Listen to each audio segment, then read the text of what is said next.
はい、こんにちは。シドニーのセラピスト、庄司です。ちょっと前ですね、日本のテレビを見ていたんですよ。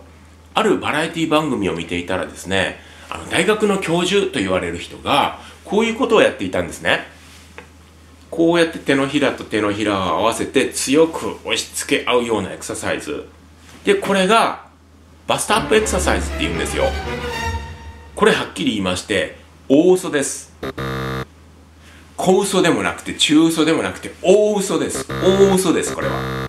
これは正確に言えばバストダウンエクササイズです。なんでバストダウンエクササイズなのかっていうとですね、ちょっと理由を説明しますと、こうやってギューってやっていると。こうやってギューッとやるっていうことは、どこの筋肉を鍛えているかっていうと、一番鍛えられるのは胸の筋肉なんですね。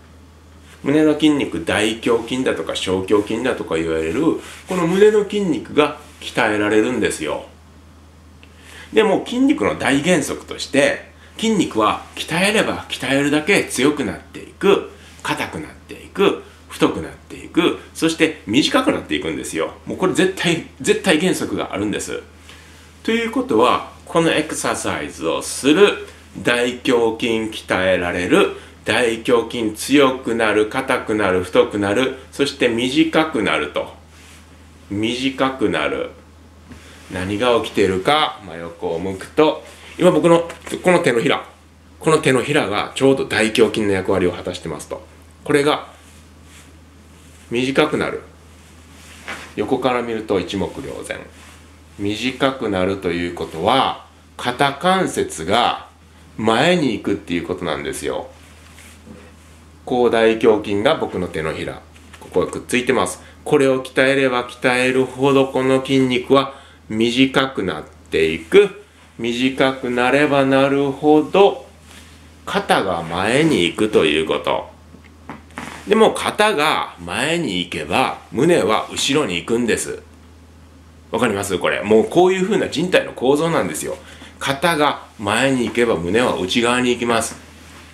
肩が前に行けば胸は内側に行きます。もうこれは間違いないんです。っていうことはもう横から見たらね、もう皆さんお分かりでしょうが、これ猫背なんですよ。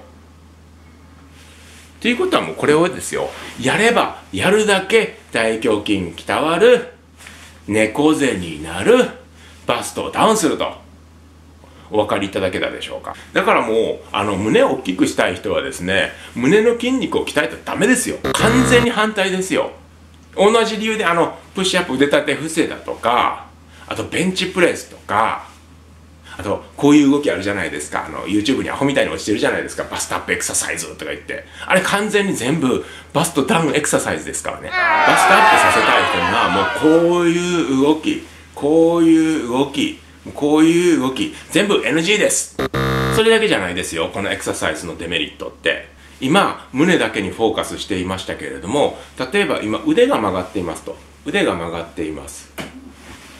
肩関節は前に来てこういう風になってますと。肩関節を前にする筋肉かつ肘を曲げる筋肉、どこだっていうと上腕二頭筋、力こぶの筋肉ですね。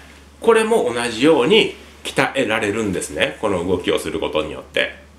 さあ見てみましょうか。ここが鍛えられるということは、強くなる、硬くなる、太くなる、そして短くなるんですよ。で、なんとですよ、この上腕二頭筋、力こぶの筋肉ってどこにくっついてるかっていうと、なんと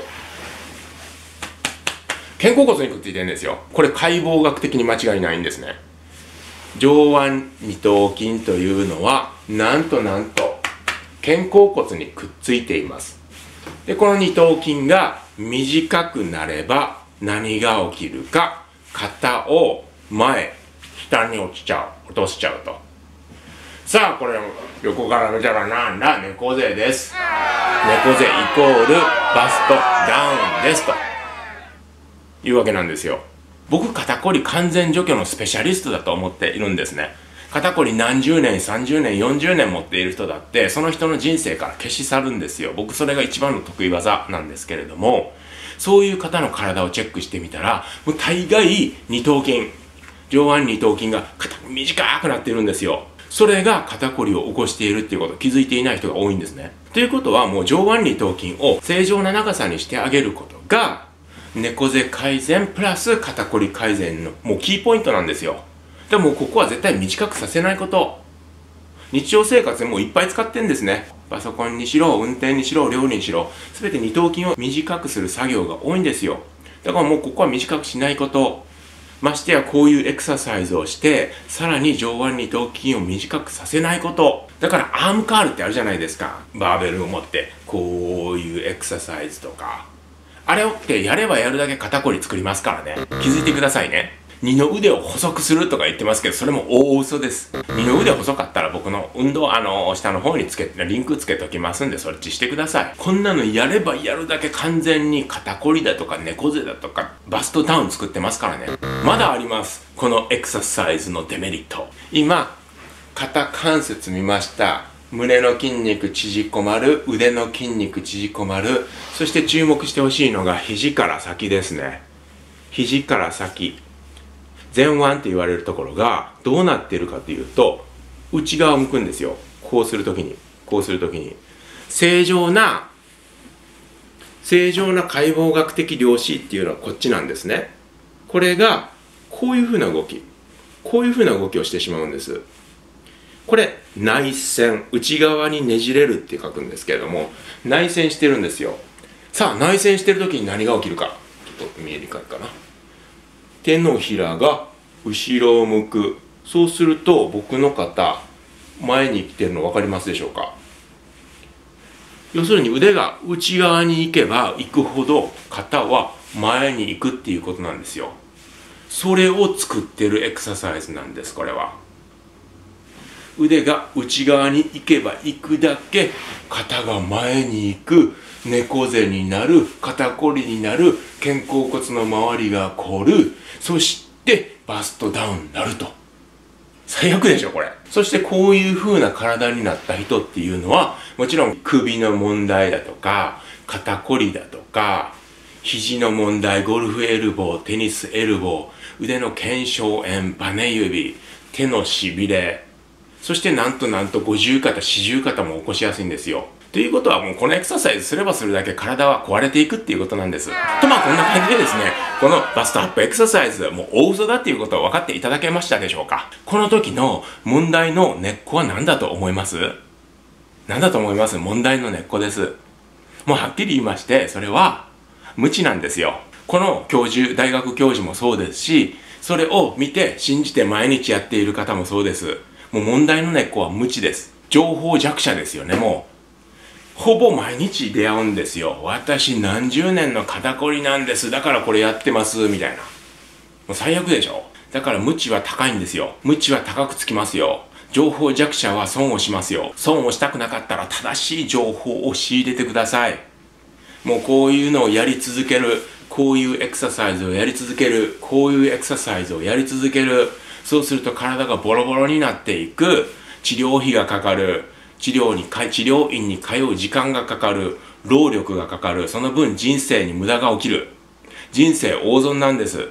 もちろん愛する人たちだって迷惑がかかるでしょう。いいことないです。これすべて無知と誤解が招いた悲劇なんですよ。だから正しい知を広げることで、僕悩み苦しんでいる人たちを助けたいと思ってこの動画配信をさせてもらっているんですね。だから僕が一番言いたいことはもう情報弱者にならないでくださいってこと。この場合で言えばこの動きやればやるほど肩こりになりますからね。もうこの情報を発信してくれている人を見極める目を持ってくださいね。この教授の場合で言えばほら、真実を発信するからテレビ局に呼ばれてパネラーとして発言するんじゃないんですよ。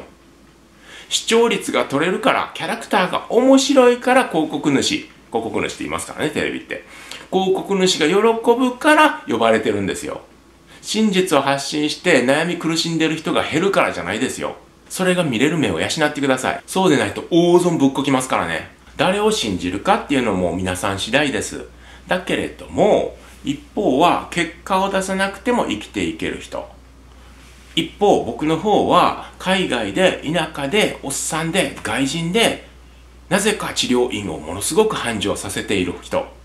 もう結果を出さなければ生きていけない人なんですよ、僕は。どちらが実践の実力があるのか、どちらが真実を語っているのか、その判断は皆さんにお任せします。もう強要は一切しません。ただ、真実を見抜く目を持ってくださいね。というわけで今日のまとめはですね、このバストアップエクササイズはやればやるだけダメですよということ。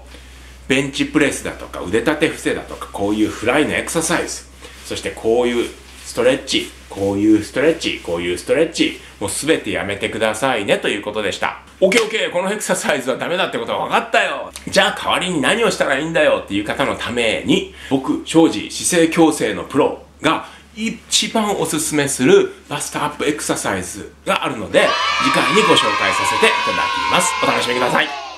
というわけで今日は終わりにしたいと思います。シドニーのセラピスト庄司でした。どうもー。